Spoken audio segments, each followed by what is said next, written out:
The black sedan pulled through the iron gates of the Blackwood estate like a funeral procession, which Elena Rivera supposed it was. She pressed her palm against the cool window and watched the sprawling mansion emerge from behind centuries-old oak trees, its stone facade dark against the October sky. Even in morning, the house commanded respect with its towering spires and endless rows of diamond-paned windows that caught what little sunlight managed to pierce the clouds. Elena smoothed her simple black dress, purchased from a department store clearance rack, and tried to ignore how it paled next to the designer morning attire she'd glimpsed on the other family members. 25 years she'd been part of this family, yet she still felt like an intruder approaching the front door of a castle where she'd never quite belonged. I wonder where you're watching from today. Are you in a small town like I grew up in, or maybe a big city where stories like this feel impossible? Comment below and let me know what state you're calling home, because this tale of family secrets hits different depending on where you've seen wealth and power play out in your own community. The driver, a stoic man Theodore had employed for decades, opened her door without a word. Elena stepped onto the circular driveway where sleek luxury vehicles formed a glittering semicircle. Mercedes, Bentleys, and a Rolls-Royce that probably cost more than she'd earn in 5 years sat like metallic monuments to the Blackwood fortune. Her modest Honda Civic would have looked embarrassingly out of place among them, which was precisely why she'd taken a taxi instead. Relatives clustered near the entrance in small groups, their whispered conversations dying as Elena approached. She recognized most of them from holiday gatherings and family events where she'd always occupied the uncomfortable position of beloved Theodore's charity project. Vernon Blackwood, Theodore's younger brother, stood near the massive front doors wearing a perfectly tailored black suit that probably cost more than Elena's monthly rent. His silver hair was slicked back with expensive pomade, and his pale blue eyes tracked Elena's movement with undisguised disdain. Vernon leaned toward his sister Vivian, a reed-thin woman whose Botoxed features made her emotions difficult to read, though Elena caught the slight curl of her lip as she whispered something that made Vernon chuckle darkly. Vivian's black Chanel dress hugged her skeletal frame, and the massive diamond pendant at her throat caught the light like a weapon. Standing slightly behind their parents, Marcus and Priscilla Blackwood watched Elena with expressions that ranged from boredom to outright hostility. Marcus, barely 30 but already soft from a lifetime of privilege, wore his expensive suit like armor against the world's expectations. His thinning brown hair was carefully styled to hide his receding hairline, and his weak chin disappeared into the folds of his neck. Priscilla, 2 years younger and obsessed with social media fame, clutched her phone in one manicured hand while her other adjusted the designer fascinator perched atop her blonde highlights. Eleanor had been 8 when Theodore first brought her to this house, a frightened child clutching a stuffed rabbit and trying not to cry in front of the strangers who would become her new family. Theodore had knelt to her level in this very entryway, his kind brown eyes crinkling at the corners as he promised her that she'd never want for anything again. He'd kept that promise, even when his blood relatives made it clear she'd never be truly welcome. The funeral service passed in a blur of expensive flowers and carefully worded eulogies that painted Theodore as a beloved patriarch, while pointedly avoiding any mention of Elena's place in his life. She sat in the third row, behind the blood relatives who occupied the front seats like a wall between Elena and the man who'd been the only father she'd ever known. Vernon delivered a speech about family legacy and bloodline traditions that felt more like a business presentation than a farewell to a brother.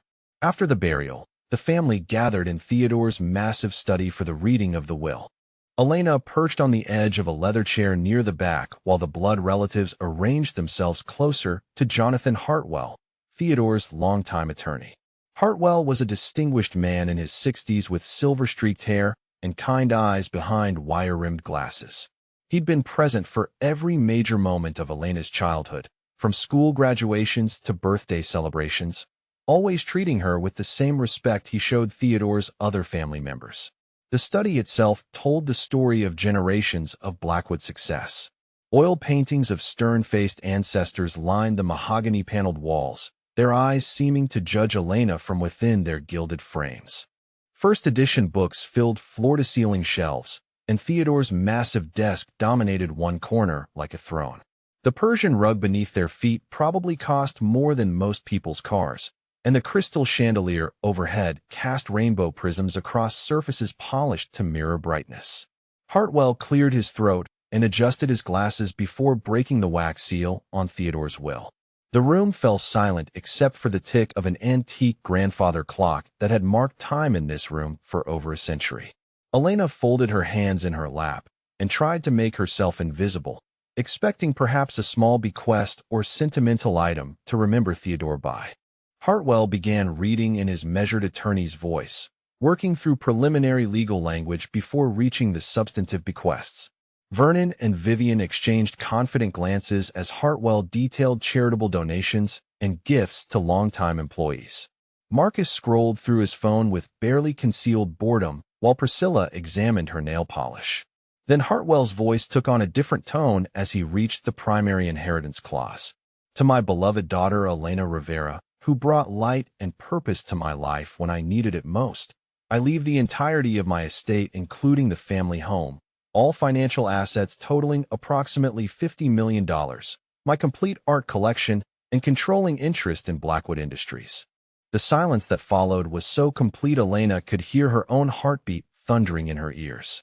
Vernon's confident expression crumbled into shock, then rapidly shifted to rage as the implications sank in. Vivian's carefully maintained composure shattered as her mouth fell open in a distinctly unattractive gape. Marcus actually dropped his phone, and Priscilla made a sound like a wounded animal. Vernon was the first to find his voice, though it came out as a strangled roar. "This is impossible," he declared, lurching to his feet with such violence that his chair toppled backward. "Theodore wouldn't leave everything to her. She's not even blood family." Elena felt the familiar sting of that particular dismissal, the one that had followed her through 25 years of holiday dinners and family gatherings. She'd always been Theodore's charity case, the orphan daughter of his deceased secretary who he'd taken in out of the goodness of his heart.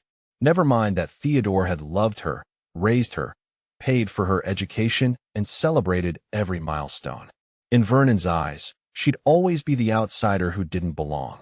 Vivian rose more gracefully, but with no less fury radiating from her thin frame. "Vernon is right," she said, her voice pitched high with outrage. "Theodore must have been suffering from dementia or some form of mental decline. No rational person leaves $50 million to an adopted child when blood relatives are available." Hartwell remained calm in the face of their explosion, having clearly anticipated this reaction. "I can assure you that Theodore was of completely sound mind when he updated this will 6 months ago," he said with professional detachment. "He underwent thorough psychological evaluation at his own request to prevent exactly these kinds of challenges. The documentation is all here." Marcus finally retrieved his phone from the floor, his face flushed with an ugly combination of embarrassment and rage. "This is ridiculous," he sputtered. "She manipulated him.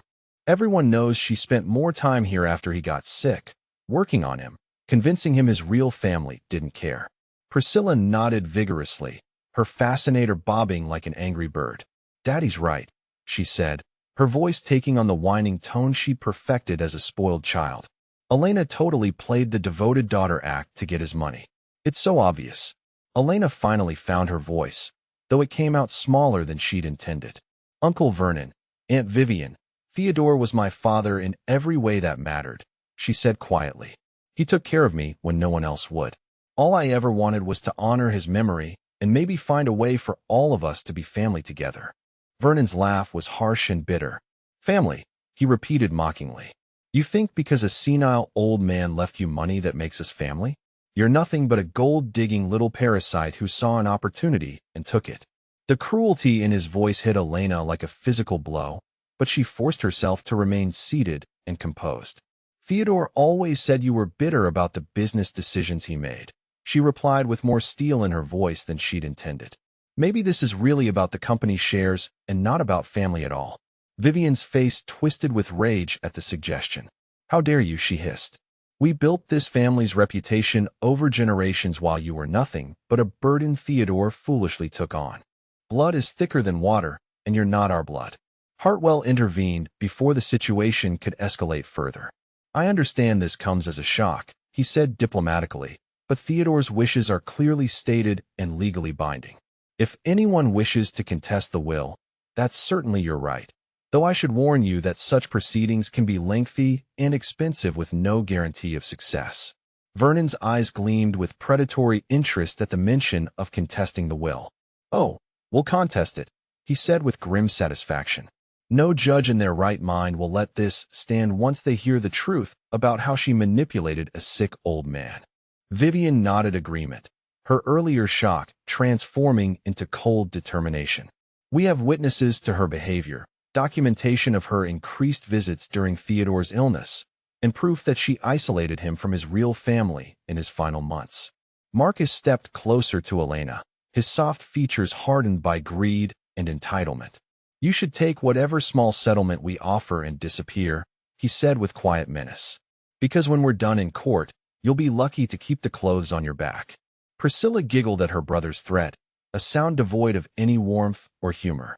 This is going to be so satisfying, she said while already composing what was probably a social media post in her head. Justice for Granddaddy Theodore. Elena looked around the room at the faces of people she'd called family for most of her life, seeing nothing but hatred and greed reflected back at her. These were the relatives who'd tolerated her presence at holiday meals while making subtle digs about her background, who'd smiled to her face while whispering about her legitimacy behind closed doors, who'd never once treated her as anything more than Theodore's expensive pet project. She rose from her chair with as much dignity as she could muster, smoothing her simple dress and meeting each of their hostile gazes in turn. I'll honor whatever legal process you choose to pursue, she said with quiet resolve. But I won't dishonor Theodore's memory by engaging in a family war he spent his life trying to prevent. Vernon's final words followed Elena as she walked toward the study door with measured steps. You're going to regret this, girl. When we're finished, everyone will know exactly what kind of person you really are. Elena paused at the threshold and looked back at the man who'd helped raise her, seeing nothing of Theodore's kindness in Vernon's cold blue eyes. Theodore always said family wasn't about blood, she replied softly. I guess he was right about that too. As Elena left the mansion that had been her childhood home, she could hear the family already planning their legal strategy, their voices filled with excitement at the prospect of destroying her in court. She walked down the long driveway alone, past the expensive cars and manicured gardens, carrying nothing but her purse and the crushing weight of their hatred. 6 months after Theodore's funeral, Elena Rivera sat in her cramped studio apartment reviewing case files by the light of a discount store lamp. The contrast between her current surroundings and the opulent Blackwood mansion couldn't have been more stark. Her entire living space could have fit comfortably inside Theodore's walk-in closet, but the modest rent was all she could afford on her social worker's salary while paying mounting legal fees. The apartment building sat in a transitional neighborhood where gentrification crept forward block by block, leaving behind a patchwork of renovated condos and aging structures like Elena's. Her unit faced an alley where delivery trucks rumbled past before dawn, but she'd grown accustomed to the noise. The thin walls meant she knew more about her neighbors' lives than she cared to, from the couple upstairs whose arguments echoed through the ceiling to the elderly woman next door whose television played game shows at maximum volume. Elena's furniture consisted of salvaged pieces and thrift store finds that served their purpose without any pretense of style. A folding card table doubled as both dining surface and desk, currently covered with client files from the community center where she worked with at-risk youth. The work paid barely above minimum wage, but provided the kind of purpose Theodore had always encouraged her to find. Even facing financial ruin, Elena refused to abandon the kids who depended on her guidance. Her phone buzzed with another call from Patricia Steinberg, Vernon's attorney, whose aggressive tactics had become Elena's daily reality. Steinberg specialized in high-stakes litigation and had built her reputation destroying opponents through relentless procedural warfare. Elena let the call go to voicemail, knowing it would be another demand for financial records or deposition scheduling designed to drain her resources faster than her court-appointed attorney could manage. The legal bills were staggering. Elena's attorney, Robert Finch, had been assigned through the public defender's office after she exhausted her savings on preliminary motions. Finch was well-meaning but clearly overwhelmed by the scope and complexity of the case. He worked from a shared office space where the phone rang constantly and his attention was divided between dozens of other clients. Against Steinberg's team of specialist attorneys and paralegals, Finch looked like a rookie pitcher facing the Yankees. Meanwhile, the Blackwood family had wasted no time making themselves comfortable in what they considered their rightful inheritance. Vernon had moved into the master suite within days of the funeral, claiming he needed to oversee estate maintenance while the legal challenges proceeded. Vivian had taken over Theodore's study, removing Elena's childhood photos and replacing them with portraits of blood relatives. The guest rooms now housed Marcus and Priscilla, who treated the mansion like their personal resort while planning what they'd do with their inheritance money. Elena learned about these developments through Priscilla's social media posts, which had become an inadvertent source of intelligence about the family's activities. Priscilla documented everything with the entitled obliviousness of someone who'd never faced real consequences. Her Instagram stories showed lavish dinner parties in Theodore's formal dining room, shopping sprees funded by mysterious sources, and tours of the mansion that she captioned with phrases like "reclaiming our birthright" and "goodbye to the pretender." In one particularly galling video, Priscilla had filmed herself throwing away items from Elena's childhood bedroom while providing commentary about cleaning out the imposter's belongings. Elena watched her teddy bear, the one Theodore had bought for her first Christmas, disappear into a garbage bag while Priscilla wrinkled her nose in disgust. The casual cruelty of the gesture revealed more about the family's character than hours of legal testimony could accomplish. The court battles had begun in earnest 3 months after Theodore's death. Steinberg filed motion after motion challenging every aspect of Theodore's mental capacity, Elena's relationship with him, and the validity of the will itself. Each filing required responses that Finch struggled to provide with adequate research and legal precedent. The procedural chess game was clearly designed to exhaust Elena's resources while the Blackwoods drew from what appeared to be unlimited funds. Elena suspected Vernon was using estate assets to pay legal fees, though proving such misappropriation would require resources she didn't possess. The irony wasn't lost on her that the family was potentially spending her inheritance to take her inheritance away from her. Theodore would have been appalled by the waste of money that could have funded scholarships or charitable programs instead of enriching attorneys. The deposition process had been particularly brutal.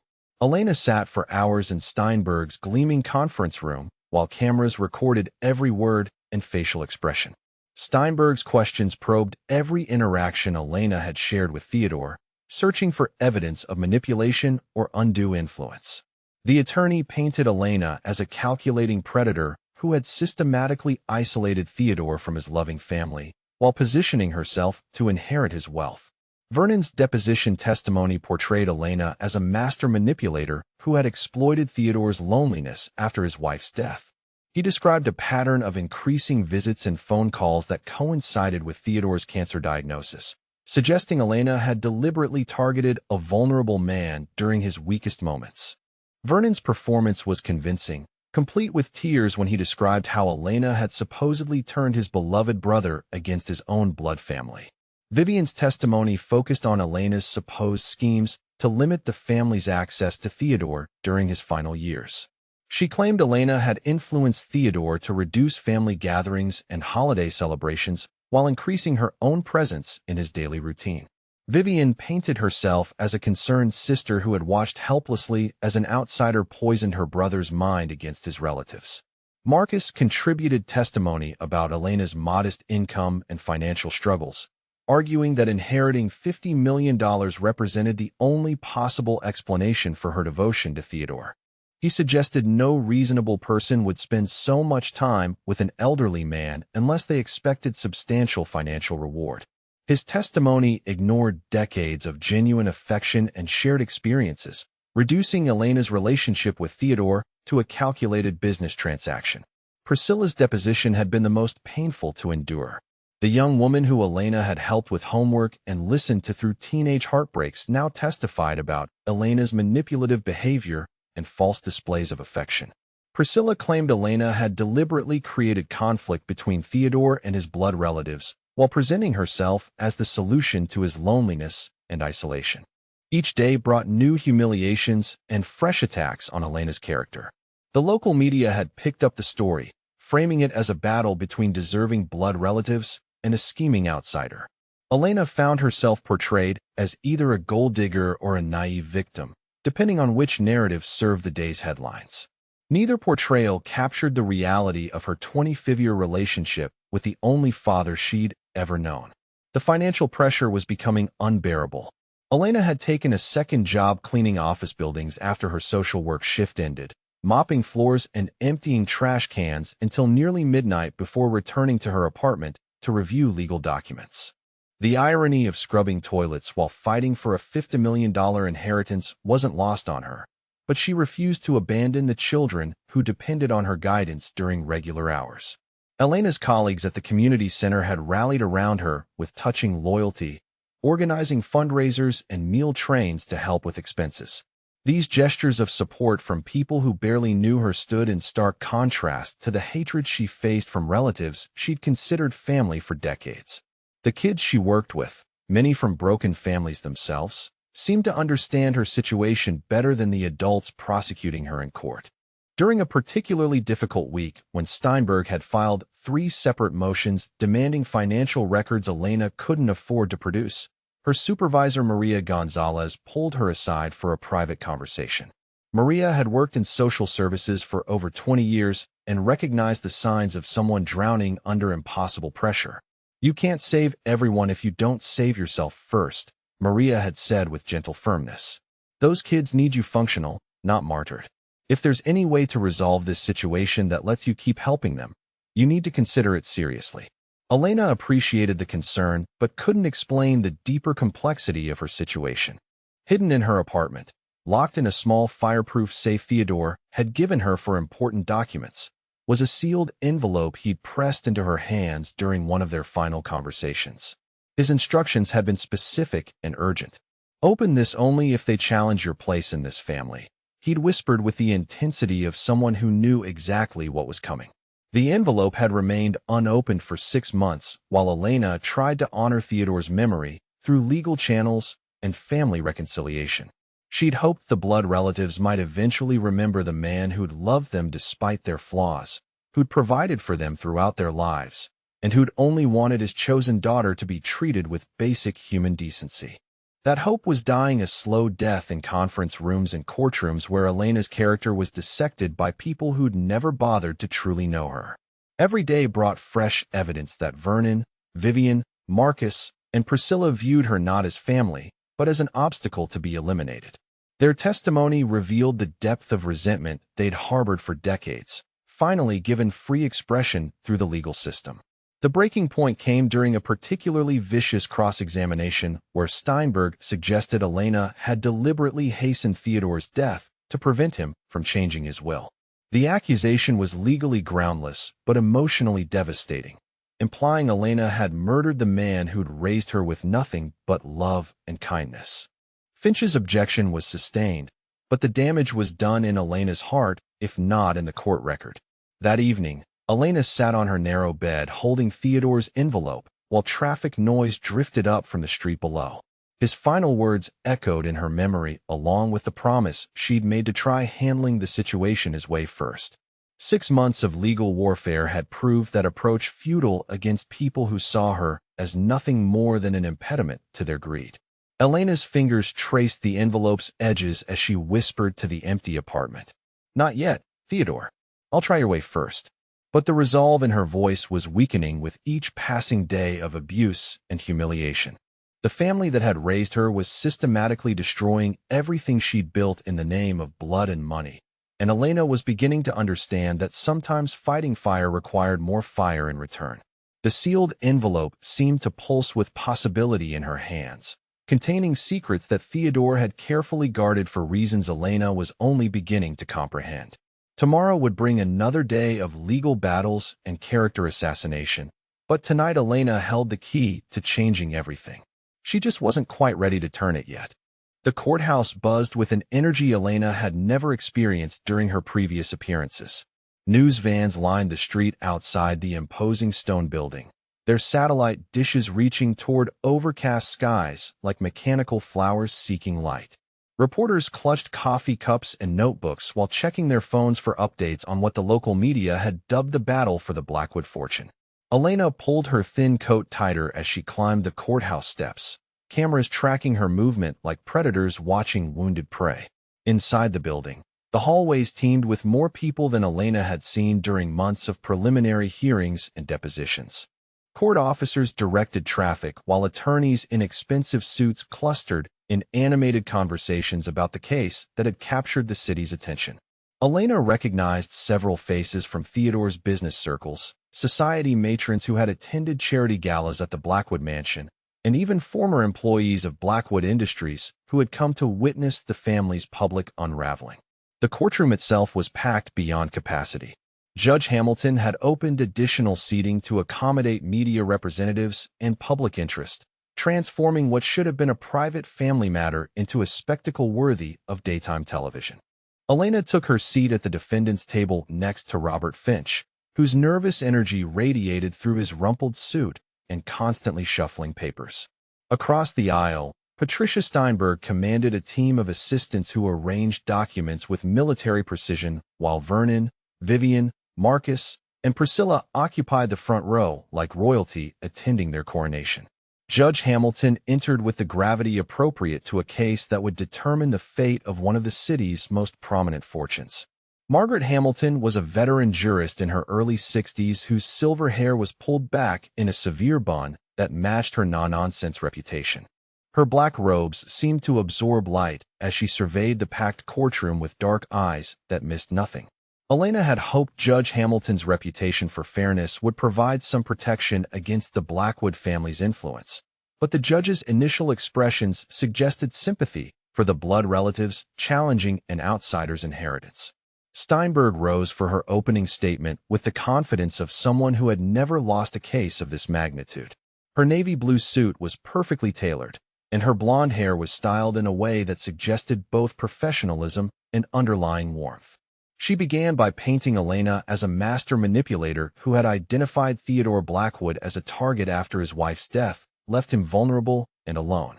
"Ladies and gentlemen of the jury," Steinberg said in a voice that carried to every corner of the packed courtroom, "we are here because a calculating individual saw an opportunity to exploit an elderly man's grief and loneliness." Elena Rivera inserted herself into Theodore Blackwood's life during his most vulnerable period, systematically isolating him from his loving family, while positioning herself to inherit a fortune that rightfully belongs to his blood relatives. Steinberg's presentation was masterful, weaving together months of depositions and financial records into a narrative that portrayed Elena as a predatory caregiver who had exploited Theodore's emotional neediness. She displayed charts showing the timeline of Elena's visits increasing after Theodore's cancer diagnosis, suggesting a correlation between his declining health and her growing influence over his decisions. The attorney painted Elena's modest lifestyle as evidence of desperation, arguing that no one would devote so much time to an elderly man without expecting substantial financial reward. The opening statement concluded with Steinberg's promise to prove that Elena had used undue influence to manipulate Theodore into disinheriting his rightful heirs.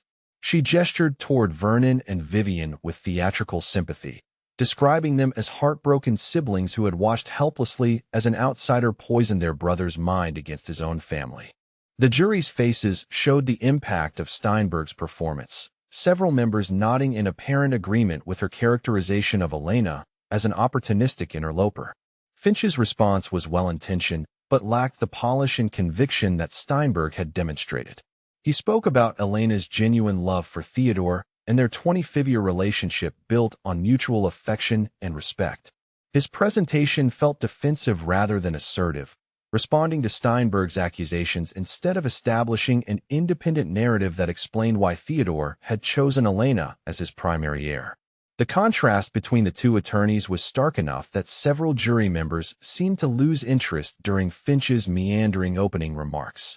Vernon Blackwood took the witness stand with the bearing of a man accustomed to commanding respect through wealth and social position. His silver hair caught the courtroom lights as he adjusted his expensive tie and looked directly at the jury with pale blue eyes that conveyed wounded dignity. Steinberg guided him through testimony about the Blackwood family's 150-year history in the city, built through honest business practices and blood sacrifice by generations who had contributed to the community's growth and prosperity. Vernon's voice carried the authority of old money as he described Theodore as a beloved younger brother whose generous nature had always made him vulnerable to exploitation by people who recognized his kindness as weakness. He testified about Elena's arrival in their family as a tragic orphan who Theodore had rescued from foster care, painting himself and Vivian as loving relatives who had welcomed the child despite their concerns about Theodore's impulsive decision to adopt someone outside their bloodline. The testimony grew more emotional as Vernon described watching Elena gradually separate Theodore from his blood family through subtle manipulation and calculated displays of devotion. He claimed Elena had convinced Theodore that his relatives were only interested in his money, creating artificial conflicts that justified reducing family contact while increasing her own influence over his daily decisions. Vernon's performance was convincing, complete with pauses for emotional control when describing his heartbreak at losing his brother to someone who had exploited his trusting nature. Vivian Blackwood followed her brother to the witness stand wearing a black dress that emphasized her skeletal frame and hollow cheeks. Her testimony focused on the emotional manipulation she claimed to have witnessed during family gatherings where Elena allegedly undermined Theodore's relationships with his blood relatives. Vivian wept genuine tears while describing how Elena had poisoned Theodore's mind against people who had loved him since birth, creating a false narrative that painted his family as greedy and uncaring. Her voice broke with apparent grief as she described their final conversation with Theodore before his death, when he had refused to see Vernon and Vivian despite their desperate attempts to reconcile. Vivian testified that Elena had been present during that phone call, coaching Theodore's responses and ensuring he maintained distance from his siblings until it was too late for them to repair their relationship. The image of a dying man kept from his family by a manipulative outsider clearly resonated with several jury members who dabbed at their eyes during Vivian's testimony. Marcus Blackwood presented financial evidence that painted Elena's inheritance as the obvious motive for her years of apparent devotion to Theodore. His charts and graphs demonstrated Elena's modest income from social work, her student loan debt, and her inability to afford the lifestyle she had enjoyed while living in Theodore's orbit. Marcus argued that Elena's financial desperation made her susceptible to long-term planning that would culminate in inheriting wealth she could never earn through legitimate means. His testimony suggested Elena had calculated the investment of time and emotional energy required to secure Theodore's fortune, making strategic decisions about career and relationships that kept her available for the manipulation campaign that would eventually pay dividends. Marcus presented himself as a concerned nephew who had tried to warn Theodore about Elena's true motivations, only to be dismissed by an elderly man whose judgment had been compromised by loneliness and declining mental capacity. Priscilla's testimony provided the timeline evidence that Steinberg used to demonstrate Elena's systematic campaign to isolate Theodore from his family. Armed with calendars and phone records, Priscilla detailed how Elena's visits to the Blackwood mansion had increased dramatically after Theodore's cancer diagnosis, while family gatherings became less frequent and more strained. She testified about conversations where Elena had subtly criticized Theodore's relatives, planting seeds of doubt about their motivations while presenting herself as the only person who truly cared about his well-being rather than his wealth. The young woman's performance was particularly effective because her grief appeared genuine, reflecting someone who believed she had lost a beloved grandfather to a calculating predator. Priscilla described intimate family moments that Elena had allegedly disrupted or manipulated, turning celebrations into opportunities to demonstrate her supposed superiority over Theodore's blood relatives. Her testimony painted Elena as a master manipulator who had spent decades preparing for the moment when Theodore's gratitude would translate into financial reward. Throughout this parade of testimony, Elena sat at the defendant's table watching people she had considered family for 25 years systematically destroy her character and credibility. Finch's objections were frequently overruled by Judge Hamilton, who seemed increasingly sympathetic to the blood relatives' claims of manipulation and undue influence. Elena could feel the jury's opinion shifting with each witness, their initial curiosity about the case transforming into apparent conviction that she was guilty of the emotional crimes being described. The lunch recess provided no relief from the mounting pressure. Elena walked toward the courthouse cafeteria, hoping for a few minutes of peace, when Vernon intercepted her in the hallway outside the courtroom. His earlier performance of wounded dignity disappeared, replaced by the cold calculation that Elena remembered from countless family gatherings where he had made his contempt for her barely concealed. "Let's end this charade," Vernon said without preamble, his pale eyes scanning the hallway to ensure their conversation remained private. $100,000, and you disappear forever. No more appeals, no more dragging Theodore's name through the mud, and no more embarrassing yourself in front of people who will never accept you as family. The offer was delivered with the casual arrogance of someone accustomed to buying solutions to inconvenient problems. Vernon's expression suggested he expected Elena to accept immediately, grateful for the opportunity to escape with some dignity intact.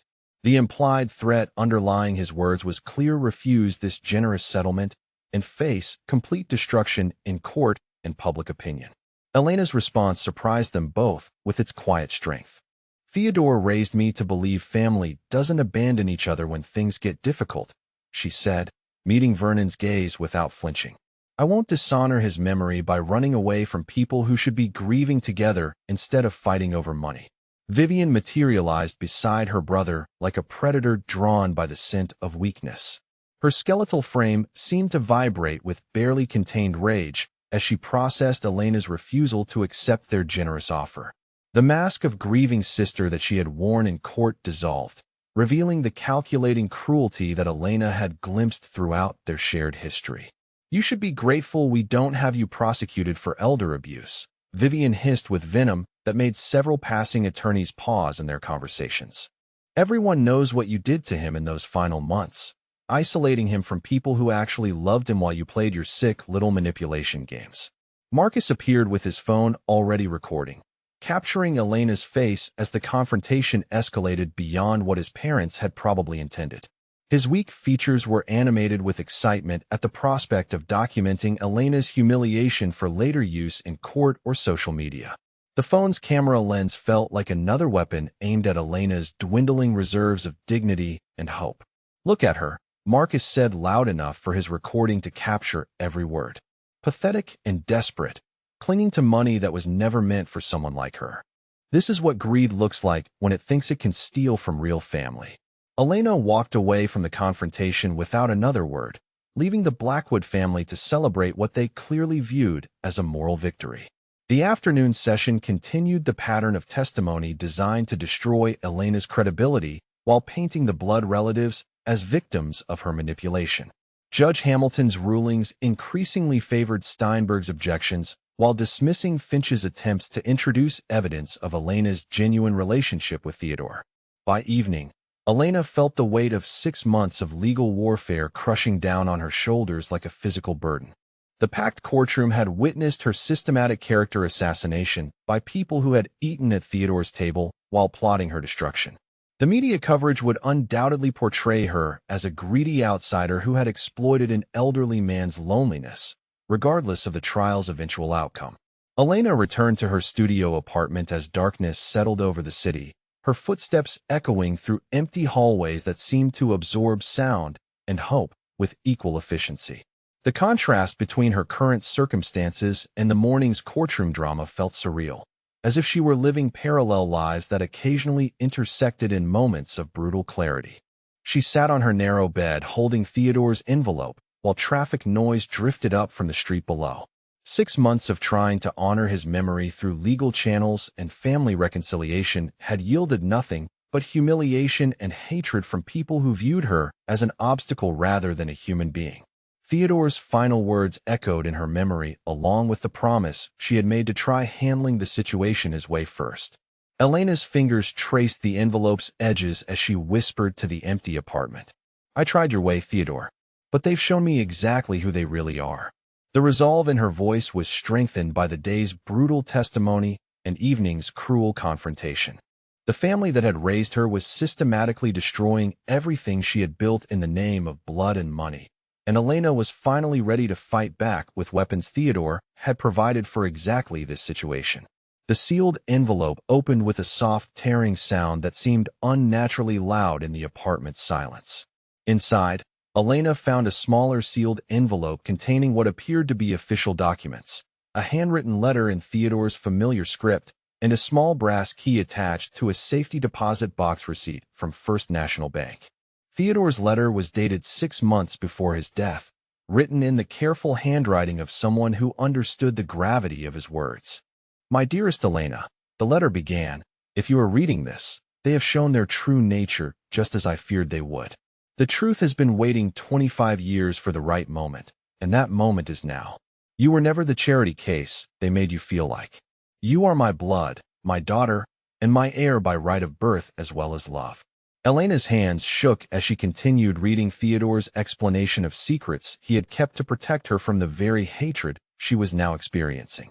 The truth he had hidden was contained in the smaller envelope, which Elena opened with trembling fingers to find official DNA test results bearing both their names. The laboratory report was unambiguous in its conclusion. Theodore Blackwood was her biological father with 99.7% probability. The revelation hit Elena like a physical blow, recontextualizing 25 years of family dynamics and Theodore's protective devotion in a single moment of devastating clarity. She wasn't the adopted orphan who had been graciously accepted into the Blackwood family. She was Theodore's legitimate daughter who had been hidden from relatives who would have destroyed her if they had known the truth about her parentage and their own diminished claim to his legacy. Elena stared at the DNA results until the numbers blurred through tears that combined grief, rage, and something approaching relief. Theodore had protected her from this battle for as long as possible, but he had also armed her with the ultimate weapon against people who had spent decades making her feel inferior because of her supposed lack of Blackwood blood. Tomorrow's court session would reveal just how wrong they had been about everything, including their own legal standing to challenge a will that left everything to Theodore's legitimate heir. The truth was finally ready to emerge from decades of careful concealment, and Elena held the key to destroying every argument the blood relatives had made about her unworthiness to inherit Theodore's legacy. She was not only worthy, she was more legitimate than any of them had ever imagined possible. The battle for the Blackwood fortune was about to take a turn that would shock everyone except the man who had planned this revelation from the very beginning. I wonder how this revelation hits you as someone hearing this story unfold. Have you ever discovered something that completely changed how you understood your own family dynamics? Share your thoughts in the comments about how family secrets can reshape everything we thought we knew about our relationships and our place in the world. Elena stood outside First National Bank at 7:30 in the morning, 30 minutes before the doors opened to customers. The brass key from Theodore's envelope felt warm in her palm despite the October chill that sent leaves skittering across the sidewalk like scattered secrets finally ready to be revealed. She had barely slept after discovering the DNA results, her mind racing through 25 years of memories that suddenly made perfect sense when viewed through the lens of biological connection rather than charitable adoption. The bank's imposing granite facade reminded Elena of the courthouse where her character was being systematically destroyed by people who had no idea they were attacking Theodore's legitimate daughter. Security cameras tracked her movement as she paced in front of the main entrance, her reflection multiplied in the polished windows that reflected both her image and the bustling city awakening around her. Business commuters hurried past clutching coffee cups and checking phones, oblivious to the family drama that was about to shift dramatically in Elena's favor. When the heavy brass doors finally opened, Elena approached the customer service desk with Theodore's key and safety deposit box receipt. The bank employee, a middle-aged woman with kind eyes and graying hair pulled back in a practical bun, examined the documentation with the thoroughness that Elena had learned to expect from financial institutions. The woman's name tag read Margaret Shun, and her gentle efficiency reminded Elena of Theodore's secretary, who had always treated Elena with maternal warmth during childhood visits to Blackwood Industries. Margaret Chun led Elena through a security door into the vault area, where safety deposit boxes lined the walls in neat rows like metallic filing cabinets containing the secrets of the city's wealthy residents. The box Theodore had rented was larger than Elena had expected, suggesting he had stored more than just documents in the climate-controlled environment. Chun used her master key in combination with Theodore's brass key to open box number 1247, then discreetly withdrew to provide Elena with privacy to examine its contents. The box contained a treasure trove of carefully preserved documents that told the story Theodore had hidden for 25 years.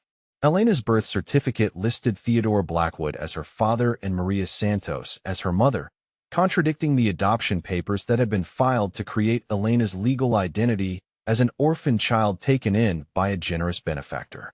Hospital records from Elena's birth showed Theodore present in the delivery room, signing papers as the acknowledging father rather than the adoptive guardian Elena had always believed him to be. Photographs filled a manila envelope that had been sealed to protect them from light and moisture. Elena's hands shook as she examined images of Theodore with a beautiful young woman whose dark hair and warm brown eyes were unmistakably reflected in Elena's own features. Maria Santos appeared in dozens of photographs spanning several years, always with Theodore and often holding a baby who was clearly Elena at various stages of early childhood. The photos captured genuine intimacy and affection between Theodore and Maria, revealing a relationship that had been hidden from the Blackwood family and the wider community. A thick folder contained correspondence between Theodore and Maria that painted a picture of their secret romance and the complications that prevented them from making their relationship public. Maria's letters revealed her background as Theodore's executive secretary, a position she had held for 3 years before their professional relationship evolved into something deeper and more dangerous given the social expectations surrounding Theodore's wealth and social standing. The letters spoke of stolen moments together, careful planning to keep their relationship hidden, and growing concern about what Elena's birth would mean for all their futures. Theodore's responses showed a man torn between love and social obligation, wanting to acknowledge Maria and their child publicly but aware of the social consequences that would follow. His family's prejudices against Maria's working-class background and Hispanic heritage were evident in his careful explanations of why their relationship needed to remain secret until he could find a way to protect both Maria and Elena from the hatred that would inevitably follow any public announcement. The correspondence revealed Theodore's growing desperation as Maria's pregnancy progressed, and the need for concrete decisions became unavoidable. His letters spoke of plans to establish Maria and Elena in a comfortable home where he could visit regularly, while maintaining the fiction that Elena was an adopted orphan rather than his biological daughter. The elaborate deception was designed to protect Elena from relatives who would view her mixed heritage and illegitimate status as disqualifications from the Blackwood legacy. Maria's final letter, dated just weeks before her death in the car accident that had orphaned Elena, contained a devastating revelation about Vernon and Vivian's awareness of the relationship. Maria had discovered that Theodore's siblings knew about their affair and Elena's parentage, but had agreed to maintain silence in exchange for Theodore's promise that Elena would never be acknowledged as his legitimate heir. The letter suggested that Vernon and Vivian had used their knowledge as leverage to ensure Elena remained a charity case rather than competition for Theodore's eventual inheritance. Elena read Maria's words with growing anger and disbelief. "My dearest Theodore," Maria had written in her careful script, "your brother and sister have made their position clear. They will accept Elena's presence in your life only if she remains your adopted daughter rather than your acknowledged child. They fear that legitimizing her would threaten their children's inheritance and their own social standing. I understand the impossible position this creates, but I want our daughter to know the truth about her parentage when she is old enough to understand the complexities we faced." The implications hit Elena like a physical blow. Vernon and Vivian had known all along that she was Theodore's biological daughter, but had forced him to maintain the adoption fiction to protect their own financial interests. Their current portrayal of Elena as a manipulative outsider was particularly cruel, given their knowledge that she was actually more legitimate than they were in terms of direct descent from Theodore. They had spent 25 years treating her as inferior while knowing she had stronger blood claim to the Blackwood legacy than any of their own children. A sealed medical envelope contained DNA test results that Theodore had commissioned years earlier, apparently to have official documentation of Elena's parentage when the time came to reveal the truth. The laboratory report was comprehensive and unambiguous, establishing not only that Theodore was Elena's father, but also providing detailed genetic markers that would make any challenge to the results virtually impossible. Theodore had clearly anticipated that Elena's biological status would eventually need to be proven in a legal context. The final item in the safety deposit box was a letter from Theodore to Elena, written in his familiar handwriting, but with the shaky quality that had marked his final months battling cancer. The letter was dated just 6 weeks before his death, suggesting he had prepared this revelation when he realized his time was running short and Elena would soon face the family's cruelty without his protection. My dearest daughter, the letter began with words that carried the weight of 25 years of hidden truth. I write this knowing that you will only read it if my family has shown you the same hatred they forced me to hide you from your entire life. You were never my adopted daughter or my charity project. You are my biological child, born from the greatest love I ever experienced with your mother Maria Santos, who died protecting you from the very people who are now trying to steal your birthright. Theodore's letter explained the elaborate deception that had protected Elena throughout her childhood and adolescence. He had created the adoption fiction not out of shame about Elena's parentage, but out of fear that Vernon and Vivian would harm her if they understood the threat she represented to their own children's inheritance. The letter revealed that Theodore had always planned to acknowledge Elena as his biological daughter and primary heir, but had waited until his death to avoid exposing her to years of family warfare while she was still vulnerable. The truth about Maria's death was more complicated than Elena had been told. While the car accident was genuine, Maria had been driving to meet with an attorney about establishing Elena's legal rights as Theodore's daughter when the crash occurred. Theodore suspected but could never prove that Vernon had learned about the meeting and confronted Maria beforehand, possibly contributing to the emotional state that led to the accident. The suggestion that Vernon might bear some responsibility for Maria's death added another layer of betrayal to Elena's growing understanding of her family's true nature. Elena spent the morning in the bank's private consultation room reviewing every document, photograph, and letter until she had absorbed the full scope of Theodore's carefully preserved evidence. The truth was overwhelming in its completeness and devastating in its implications for the case currently being fought in court. Every argument the blood relatives had made about Elena's unworthiness to inherit Theodore's fortune was not only wrong, but deliberately cruel, given their knowledge of her actual status as his legitimate daughter. When Elena finally emerged from the bank, she called the one person she trusted to help her understand the legal implications of what she had discovered.